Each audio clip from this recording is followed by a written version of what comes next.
duanya. Kemarin kita di lantai 1 atau lantai dasar. Di bawahnya ada lagi ground itu, ground floor. Di atasnya ada 2 lagi, jadi ada 5 lantai. Nah, kalau lagi ground ini sepi, yang perlu ya kalau kita pakai karena ada terasa itu ada bukit di sini. Kalau ini nggak ada data, kosong. Ya, baik. Di Bukit Sofa ini banyak sejarahnya, dengarkan. Yang pertama, ketika Rasulullah SAW diperintahkan oleh Allah untuk berdakwah. Ini ayatnya adalah wa anzir 'ashiratakal aqrabin. Kasih peringatan, kasih dakwah kepada keluargamu ya Muhammad. Akhirnya Rasul dakwah 3 tahun ya. 3 tahun. Setelah 3 tahun, maka hanya ya belasan pengikutnya. Masuk Islam. Siapa istrinya? Siapa istri Rasulullah? Siapa? Khadijah. Anak angkatnya siapa? Zaid bin Harisa. Kalau anak-anak siapa seumuran kalian? Ada yang masuk Islam pertama kali siapa? Ali bin Abi Thalib. Dari kalangan teman Rasulullah namanya Abu Bakar. Cuma belasan yang masuk Islam. Akhirnya turunlah Al-Quran. Fasda' bima tu'mar wa a'rid 'anil musyrikin. Fasda' bima tu'mar. Fasda', bangkitlah Muhammad dengan apa yang diperintahkan Allah dan berpalinglah dari orang musyrik. Ini akhirnya apa sayang? Dengan ayat ini turun, Rasulullah berdiri di Bukit Sofa. Bayangkan 15 abad yang lalu Rasul datang dari rumah beliau sebelah sana langsung menuju ke Bukit Sofa. Langsung Rasul berdiri. Dan gitu apa kata Rasul? Ya bani, wahai keturunan ini, keturunan Kinana, Kilab dan sebagainya. Dipanggil semuanya tuh orang Quraisy. Datang mereka. Datang. Kenapa datang? Karena pengen dengar apa yang ingin disampaikan oleh Rasul. Setelah kumpul nih semua nih dari sana. Apa kata Rasulullah? Wahai kalian orang Quraisy, kalau saya bilang bahwa di bukit sana, di balik bukit sana tuh banyak bukit dulu. Ini juga sama bukit Jabal Umar, Jabal Qubais, Jabal apa lagi Hamzah, banyak jabal di sini. Tapi sekarang udah jadi hotel. Kalau di balik jabal sana itu ada pasukan kuda mau menyerang kita hari ini, sekarang ini, kira-kira kalian percaya nggak? Tahu nggak jawaban mereka? Langsung apa? Percaya semuanya, nggak ada yang tidak percaya. Kenapa kalian percaya kata Rasul? Lam na'rif minka kadiban. Karena kami belum pernah mengetahui dan belum mendengar engkau seorang pendusta. Karena mereka yakin bahwa Rasulullah kalau ngomong pasti. Apa kata Rasul? Kalau begitu, kalau kalian percaya, maka sembahlah Allah, tinggalkan kemusyrikan, selamatkan keluarga kalian dari api neraka. Waktu itu yang berdiri paling depan, yang duduknya kayak hitam begini, ya, Abu Lahab. Rasul bilang begitu langsung. Apa kata Abu Lahab? Tabban laka ya Muhammad. Celaka engkau ya Muhammad. Alihada jama'atana. Saya jauh-jauh lagi kerja, lagi sibuk, lagi dagang, kamu panggil, terus saya duduk paling depan untuk ngedengerin kamu begini. Celaka kamu ya Muhammad. Rugi waktu saya, rugi tenaga saya. Jauh-jauh, taunya ada apa? Taunya kamu ngomong supaya kami menyembah Allah, meninggalkan berhala dan menjaga keluarga kami dari api neraka. Celaka engkau ya Muhammad. Tiba-tiba turun Al-Quran. Nah, ayatnya nih. Tabbat yada abi lahabin wa tabb. Kita lanjutkan. Hikam. Raiso. Encer itu banyak. Kata Allah apa? Tabbat yada abi lahabin wa tabb. Yang celaka bukan Muhammad, yang celaka bukan keturunannya, tapi yang celaka adalah tabbat yada, yang celaka adalah kedua tangan Abu Lahab. Ma aghna anhu maluhu wa ma kasab. Tidak ada gunanya apa yang diupayakan dan juga tidak ada gunanya harta yang ia miliki. Wa imra'atu, demikian istrinya Ummu Jamilah namanya, juga celaka. Kenapa celaka? Karena suka ngomporin, bikin fitnah, bikin provokasi, ya, gosip. Muhammad kadib, Muhammad syair, Amiyakulu dan syair dan sebagainya. Dia juga celaka. Ya, biji di lehernya ada apa? Hablum min masad. Ada kalung, tapi kalungnya dari serabut. Biasanya kalau kalung dari apa? Mas. Ya, mas ini kalungnya min masad. Itu penghinaan Allah kepada ceritanya. Itu terjadi di sini. Di Bukit Sofa. Oke, itu yang pertama. Yang berikutnya nih, ini ya. Itu terjadi pada tahun ke-4 dari kenabian. Yang berikutnya, ketika Rasul rumahnya di sana tuh ya. Rasul tiap malam jam 2 bangun. Hampir tiap malam Rasul bangun. Bangunnya untuk ngapain? Bantu pipis doang, Pak. Pipis ya. Tapi bener. Bukan hanya pipis, tapi langsung ke Ka'bah. Ka'bah masih banyak berhalanya, tapi Rasul tetap datang ke Ka'bah untuk sholat. Ya, sholat. Terus satu waktu Rasulullah mau sholat ke Ka'bah, tiba-tiba Abu Jahal, sekarang Abu Jahal, ya, namanya tuh Amr bin Hisham. Aslinya namanya siapa anak? Amr bin Hisham. Rasul pernah berdoa, ya Allah, Islamkan salah satu dari 2 Umar. Kalau enggak Umar bin Khattab, kalau enggak Amr bin Hisham. Taunya yang dapat hidayah siapa? Umar bin Khattab. Nah, Abu Jahal ini nama aslinya adalah Amr bin Hisham. Abu Jahal ini benci sekali sama Rasulullah. Dan ketika Rasul jalan, sedang duduk-duduk gitu ya, menatap Ka'bah dari Bukit Sofa, kemudian ditimpakan apa? Kulit dari onta yang bau. Tumpulin. Kadang-kadang dilemparin kotoran oleh Abu Jahal. Kebetulan Rasul itu rumahnya dekat dengan Abu Jahal. Rumahnya dekat. Nah, akhirnya apa? Peristiwa ini diketahui oleh paman Nabi yang kemarin meninggal di mana tuh?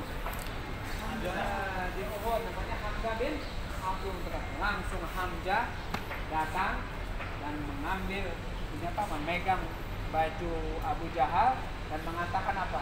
Wahai Abu Jahal, wahai Amr, bagaimana mungkin kau memperlakukan keponakan saya Muhammad sementara saya ada di belakangmu?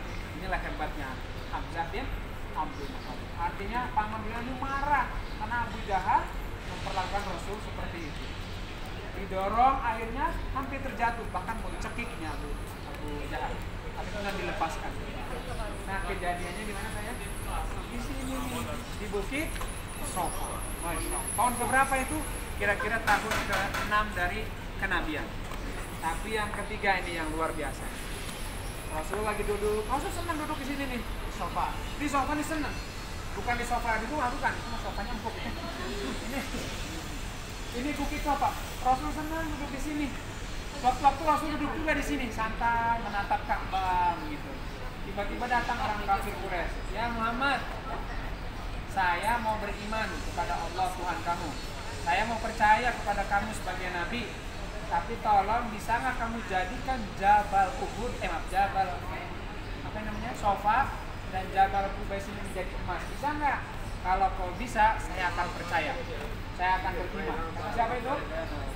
Kata orang kafir. Akhirnya Rasul diam, merenung, mau mengangkat tangan kepada Allah. Ya Allah, perkenankan apa yang menjadi keinginan mereka supaya mereka beriman. Jadikan Jabal Qubais, Jabal Sofa ini menjadi emas. Tiba-tiba turun ke malaikat. Malaikat Jibril datang. Ya Muhammad, ada salam dari Allah Subhanahu wa Ta'ala. Sungguh begitu terlalu mudah buat Allah menjadikan Bukit Sofa dan Jabal Qubais ini menjadi emas. Terlalu mudah untuk menjadikan itu semuanya. Tetapi Allah memberikan pilihan yang kedua, yaitu Rahman. Akhirnya apa? Kata para malaikat, kata malaikat Jibril, Allah sangat mudah menjadikan 2 bukit ini emas semua. Tetapi seandainya Allah jadikan ini emas, terus mereka tidak mau beriman, tetap kepada kekafiran, maka Allah akan timpakan azab yang belum pernah ditimpakan kepada umat sebelumnya. Rasul takut. Dan Rasul tahu bahwa kalau seandainya jadi emas, belum tentu juga mereka beriman. Sebagaimana dulu umatnya Nabi Isa alaihissalam ketika diminta oleh umatnya ya, untuk anzil alaina ma'idatam minas sama. Coba siapa yang bisa, ayo. Ayo sama. Ayo, Wa'id, ayo siapa? Ayo. Hadid? Nah, setuju, siapa yang bisa? Oke. Intinya umat Nabi Musa minta supaya mereka diberikan hidangan dari langit. Nabi Isa pun berdoa, anzil alaina ma'idatam minas sama, ya Allah turunkan hidangan dari langit. Tapi lanjutan ayat itu, kalau mereka tidak beriman akan ditimpakan azab yang belum pernah. Nah, tuh Ustaz tahu ya. Rasul tahu itu, makanya ketika dikatakan begitu Rasul milih yang kedua. Apa itu? Rahman Allah Subhanahu. Akhirnya tidak jadi bukit ini menjadi emas, tapi boleh jadi ini kalau digali ada emasnya. Ya, orang kan sering begitu. Saya nanti kalau banyak duit, insya Allah ahli ibadah. Kira-kira kalau banyak duit mungkin pasti ibadah nggak? Belum tentu. Saya nanti kalau udah kaya, insya Allah saya akan sedekah. Kira-kira pasti sedekah nggak? Belum tentu. Begitulah manusia ya. Demikian Rasul tahu sifat manusia. Akhirnya Rasul milih yang kedua, yaitu rahman. Peristiwanya terjadi. Oke, ya, udah cukup kita lanjut. Belum sampai ke tujuan utama.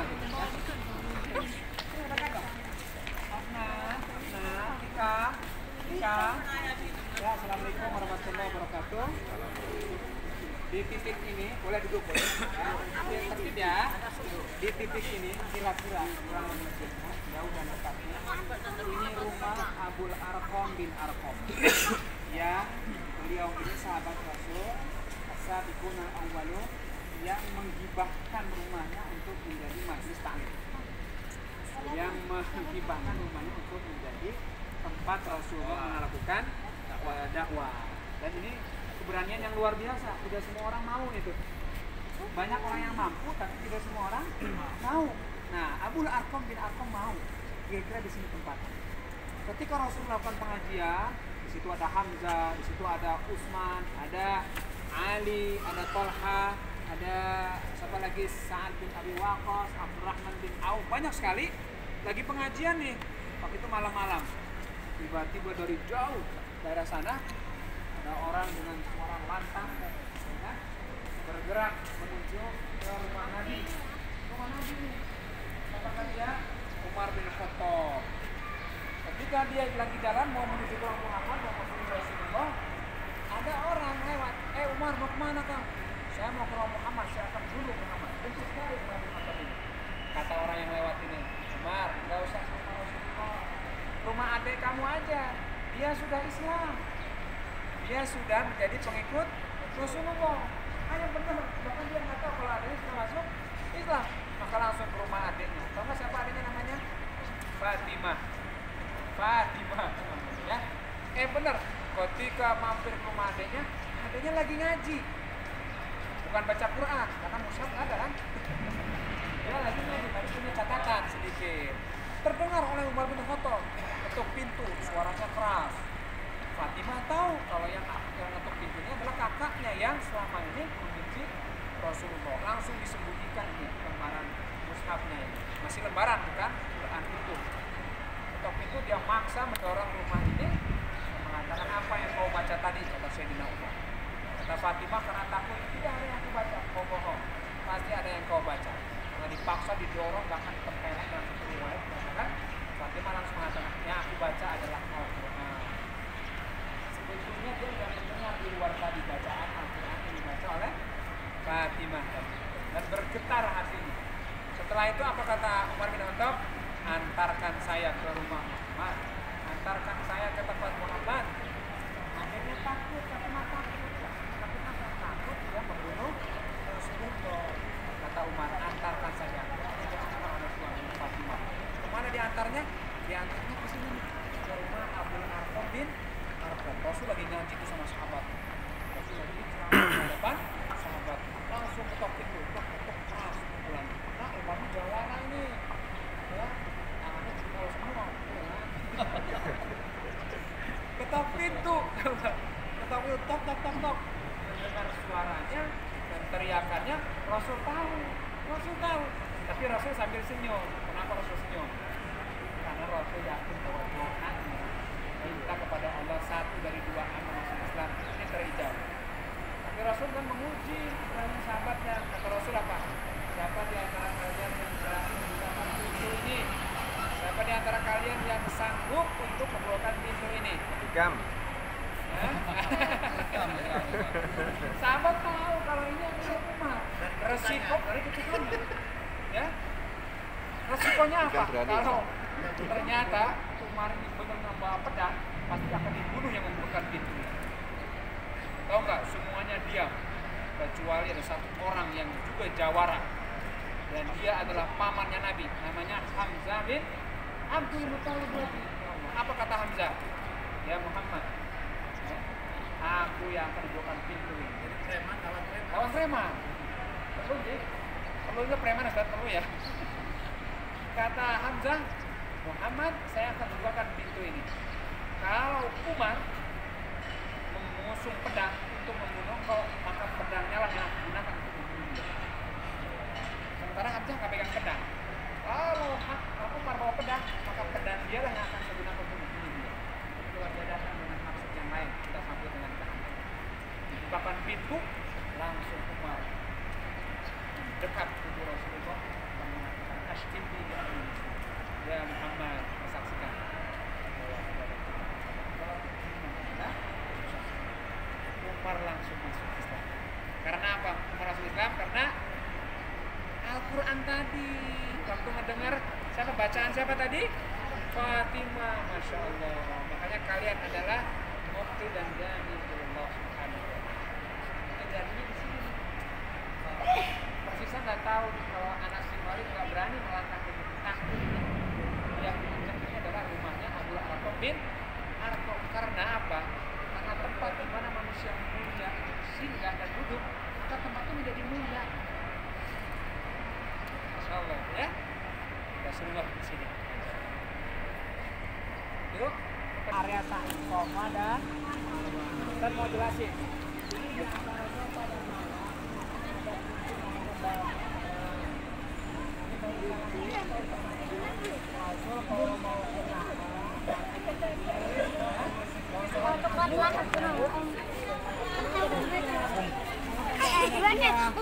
rumah Rasul di sana tuh, ya. Rumah Rasul ada dua, rumah Rasul waktu lahir, rumah Rasul waktu berkeluarga. Kalau berkeluarga dengan Khadijah tuh, jangan lewat jalur lintas, lewat jalur jalan lintas. kelihatan ya? Ya itu tuh di atas tuh. Itulah rumah Nabi bersama Khadijah. Punya anak-anak. Ayo, kita nanya nih. Rumah anak Rasul dari Khadijah ada berapa?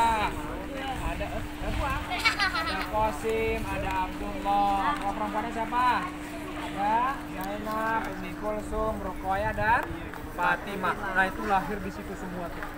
Tuh, ya, yang ada jembatan merah tuh. Jadi tempat wudhu itu di situ. Itu tempat wudhu itu, tempat semua. Masya Allah. Nah, dulu sempat diprotes, tapi ya bagaimana kerajaan kan? Susah itu ya. Dua tempat wudhu. Nah itu rumah Nabi bersama Khadijah ya. Di sananya lagi tuh ada bangunan lagi dibangun tuh. Itu yang konstruksi besi tuh. Nah itu dulu kalau orang haji, nenek moyang kita nyebutnya itu pasar seng. Pernah dengar pasar seng? Pasar seng. Kenapa disebut pasar seng? Karena ketika belanja itu atapnya seng. Pertanyaannya, emang apa namanya sesungguhnya? Apa pasar seng? Bukan. Enggak. Orang Indonesia aja, biar gampang ya. Orang kita nanya nih sama orang sini, Pak pasar seng mana? Insya Allah nggak ada yang tahu. Terus apa itu? Itu di zaman Rasul. Ini ada sejarahnya. Sejarahnya apa? Itu Sukul Lail namanya, pasar malam. Kenapa disebut pasar malam? Pada tahun ke-7 dari kenabian, Rasul itu diboikot. Nggak boleh ada transaksi, nggak boleh ada barter, nggak boleh tuker barang dengan barang. Kenapa?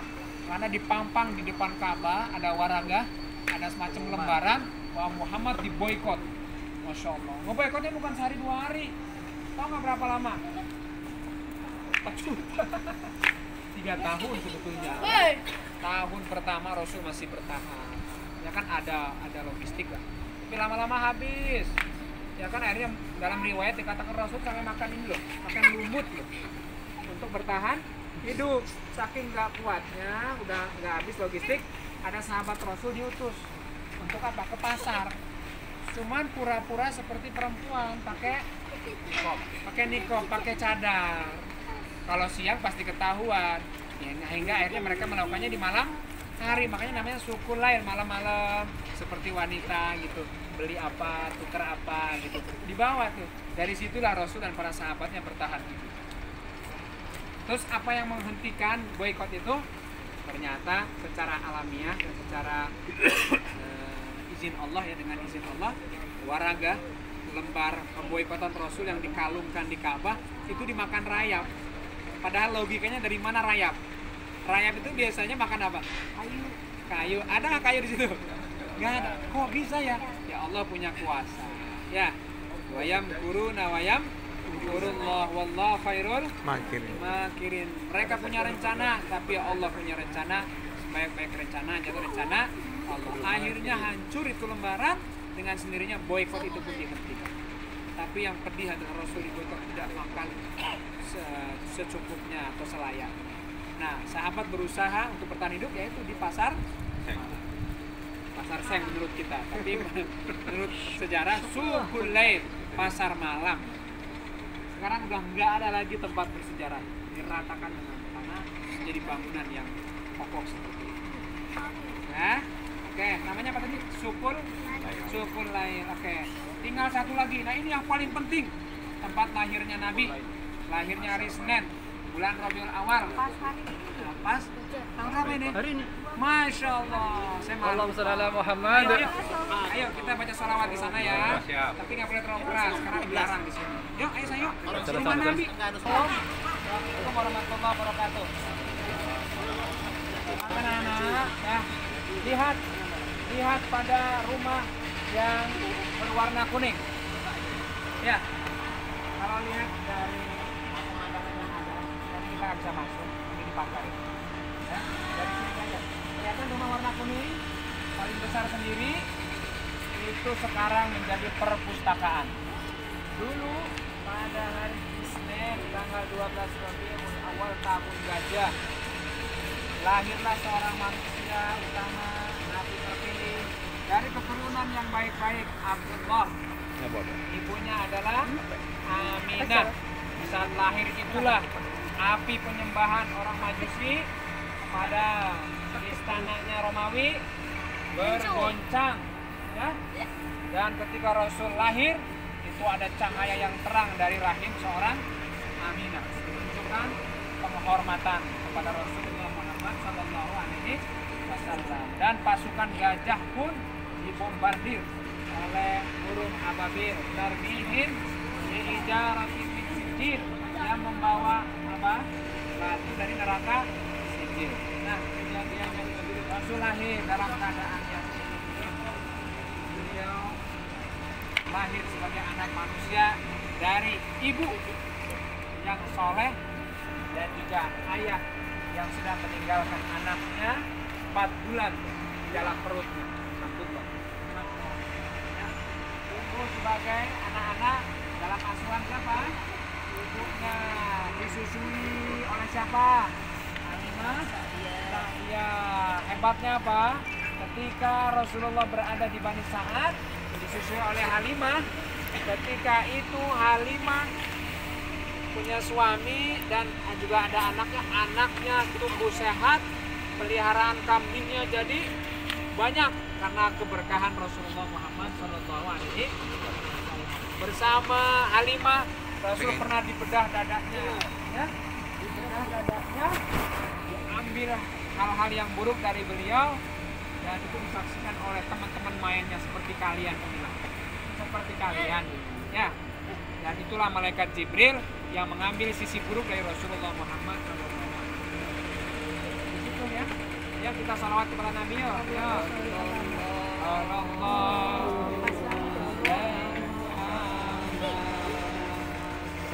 Allah.